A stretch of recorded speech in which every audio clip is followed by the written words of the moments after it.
Iya, di segmen kedua ini, ketiga ini saya langsung saja tanya kepada Mas Islah. Mas Islah, kalau Mas Islah kaji sebenarnya Pondok Pesantren Al Zaitun apakah memang akhir-akhir ini saja memang begitu frontal menyiarkan, mempertunjukkan bagaimana cara dia beribadah, apalagi kemarin yang momen soal Idul Adha, saf berjarak, perempuan dan laki-laki sejajar, ataukah jangan-jangan dulu ya memang sudah seperti itu, tapi agak susah menjangkaunya dengan pidana, Mas Islah? Saya melihatnya begini, Mbak Caca. Ada satu pelanggaran yang paling fatal yang dilakukan oleh Panji Gumilang ya di Al Zaitun karena menyangkut persoalan akidah, yaitu yang mengatakan bahwa Al-Quran bukanlah kalamullah.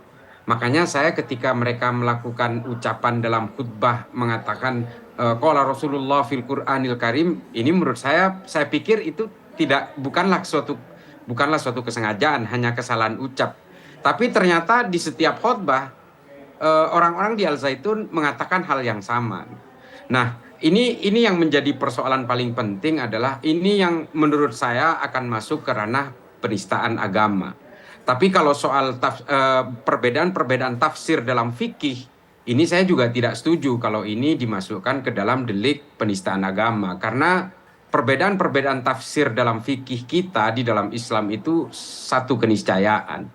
Nah, ini ada satu hal yang offside dari Al Zaitun belakangan ini karena begini, saya banyak mengenal alumni dari Al Zaitun ya, terutama di dekade tahun 2010 sampai 2015 kurang lebih. Ini saya mengenal beberapa alumninya.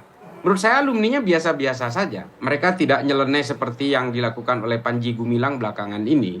Artinya Panji Gumilang ini seolah-olah dia mengalami metamorfosis, dia mengalami perubahan-perubahan yang sifatnya kognitif yang kemudian akhirnya keyakinan-keyakinan akidahnya pun tergerus gitu. Nah, ini menjadi penting untuk diluruskan dan ada campur tangan dari negara karena setahu saya dulu Al Zaitun tidak seperti itu. Kalau dia terkoneksi dengan kelompok NII KW9 misalnya, iya. Memang iya, banyak sekali bukti-bukti dan bahkan sudah ada 35 orang yang ditangkap oleh Densus 88 yang dalam pemeriksaan mengaku terafiliasi dengan Panji Gumilang dan Al Zaitun. Oke, baik. Mungkin sekarang kita langsung saja apa yang dikatakan oleh Mas Islah tadi, Pak Kudri. Mengenai salam dan juga bagaimana mengartikan Al-Quran dikatakan sebagai perkataan, cukup tidak bisa menjerat penistaan agama, pasal penistaan agama? Ya, kalau mengacu kepada pasal 156A KUHP, itu kan perbuatan yang dilarang itu menyatakan rasa permusuhan, satu, kedua menyalahgunakan agama, ya kan, yang ketiga ini penodaan. Nah, kalau permusuhan dan penyalahgunaan itu kita mudah ya menafsirkan suatu perbuatan itu dia melakukan perbuatan memusuhi atau melakukan itu mudah. Tapi penodaan itu bagaimana? Nah, penodaan itu kan merusak rasa kesucian terhadap tentu dalam hal ini adalah kesucian agama, ya kan? Nah, kesucian agama itu apa? Apakah dari sudut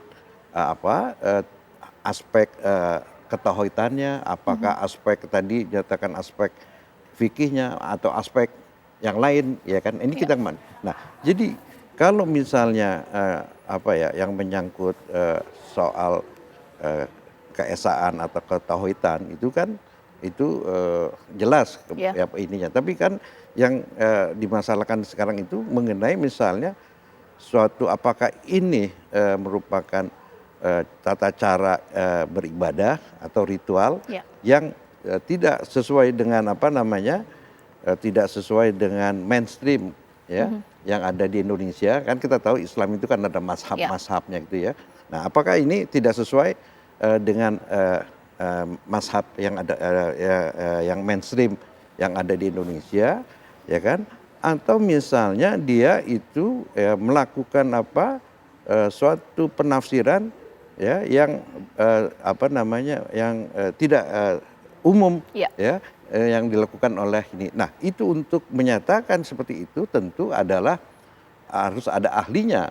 Nah, sekarang permasalahan siapa dari pihak mana ahlinya? Apakah Kementerian Agama, apakah MUI, apakah dosen ini kan gitu kan, itu karena menyangkut kepada mazhab. Tapi kalau Ya. secara umum ya, secara mainstream, secara umum yang diinikan yang ada di Indonesia, dianggap itu bisa ya merendahkan atau merusak ya tradisi, atau ya tradisi kan di dalam Islam juga itu merupakan bagian daripada ketauhidan itu gitu ya. Jadi kita harus pastikan ya, kalau menurut misalnya dari pendapatnya Mas Islah itu ya, kita tentu udah itu kena ya, sudah dikenakan itu. Tapi untuk sementara ini kan mesti harus ada pendapat ahli gitu ya. Kalau kita misalnya kan kejadian ini bukan hanya baru sekarang, Mbak Caca, ya kan tahun 2011 juga pernah. Ya kan? Nah ini, nah itu jadi kalau mengenai soal penistaan atau penodaan agama, tapi yang dikhawatirkan ini karena dikaitkan dengan NII, ya kan?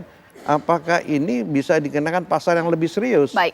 Ya kan? Artinya apakah ini akan mau merubah ideologi negara? Baik. Ditahan dulu, Pak Kudri. Seperti kita ketahui, memang pemirsa, tepatnya hari Senin, kemungkinan hari Senin, Direktorat Tindak Pidana Umum Barreskrim juga akan mengagendakan pemanggilan terhadap pimpinan Pondok Pesantren Al Zaitun Panji Gumilang, khususnya terkait dugaan penistaan agama. Pada Senin pekan depan, pemirsa, penyidik Direktorat Tindak Pidana Umum Barreskrim Polri mengagendakan pemanggilan terhadap Panji Gumilang pada hari Senin pekan depan.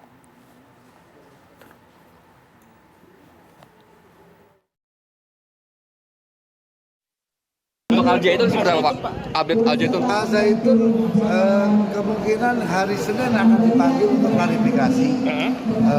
Kemungkinan kalau tidak hadir, Direktur Tindak Pidana Umum akan melakukan gelar perkara.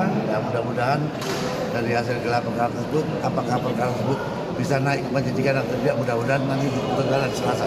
Pemanggilan terhadap Panji Gumilang, Pak ya? Klarifikasi. Klarifikasi.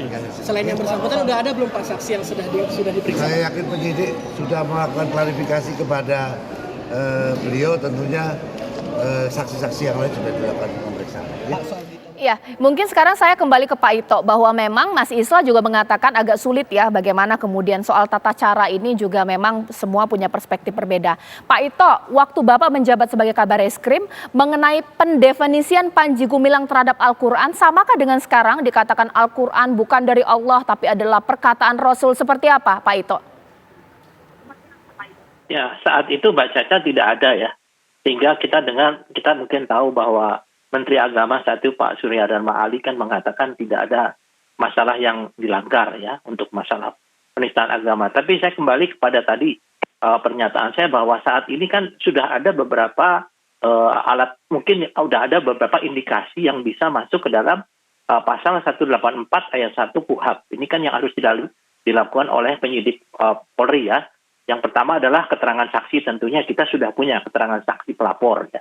Kemudian keterangan ahli yang tadi mungkin dari MUI, dari ahli agama, ahli tafsir agama, ya. Kemudian surat petunjuk, dan yang hari Senin itu kan termasuk dalam keterangan yang nanti akan dilihat apakah dari keterangan atau klarifikasi Saudara Panji Gumilang itu bisa ditingkatkan menjadi tersangka ya. Kalau penyidikan tentu menjadi tersangka.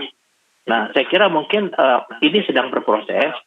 Dan apa yang disampaikan oleh Pak Prof. Mahmud, yaitu Menko Polhukam, harus ada kepastian, tidak akan diambangkan.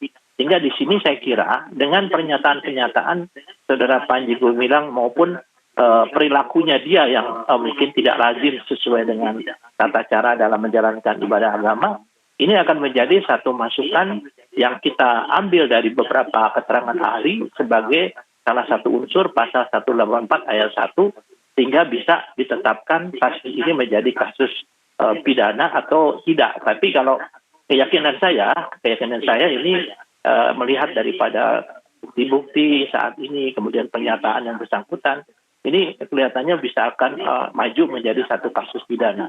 Mudah-mudahan sehingga keresahan atau kegaduhan di masyarakat ini bisa segera diredam ya. Demikian, Pak. Oke, Mas Islah gimana? Kira-kira bisa lolos tidak sih sekarang? Ataukah mungkin sama seperti 2011 sulit untuk menjeratnya dengan penistaan agama? lolos ya, karena meskipun di Islam itu banyak sekali madhab, ada manhaj, ada ijtihad, tapi menurut saya pandangan Panji Gumilang bahwa Al-Quran itu bukan kalamullah dan itu hanya perkataan Rasulullah, ini menurut saya sudah melanggar dari berbagai ijtima jumhur-jumhur ulama dan ulama-ulama masyhur yang selama ini berlaku dari abad ke abad ya. Mungkin hanya abad ke-11 muncul ada beberapa tokoh yang punya pandangan yang sama seperti Panji Gumilang dan ketika itu dia juga dieksekusi mati. Seperti Ibnu Muqaffa misalnya atau Abul A'la Al-Ma'arri yang memang meninggal karena sakit.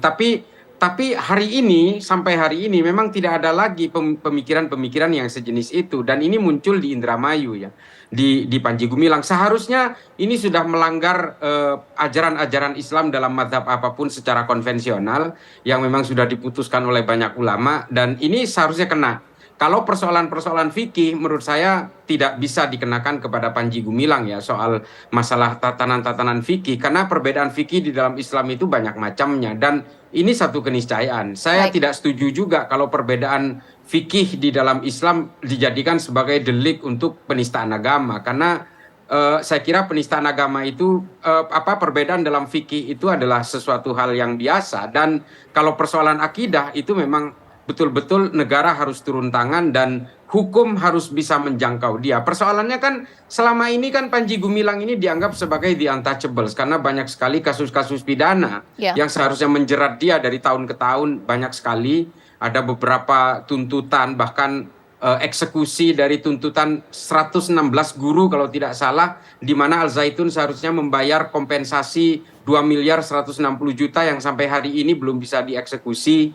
Terus ada beberapa kasus gugatan kepada Panji Gumilang yang akhirnya pada tahun 2021 oleh Bareskrim juga di SP3 kalau kurang lebih seperti itu. Nah, ini kan orang akhirnya menjadi membuncah gitu ya, menjadi meluap-luap kepada Panji Gumilang secara personal ketika dia sudah mulai mengulik-ngulik soal ranah-ranah akidah. Nah, ini betul-betul berhadapan dengan umat Islam seluruh Indonesia yang betul-betul masih memegang tali akidah itu sebagai backbone dari ajaran beragama. Sesaat lagi dengan Pak Kudri, pasal penistaan agama, mengganggu tertiban dan undang-undang ITE, maksimum bisa berapa ya Pak ya? Sesaat lagi di Apa Kabar Indonesia Malam.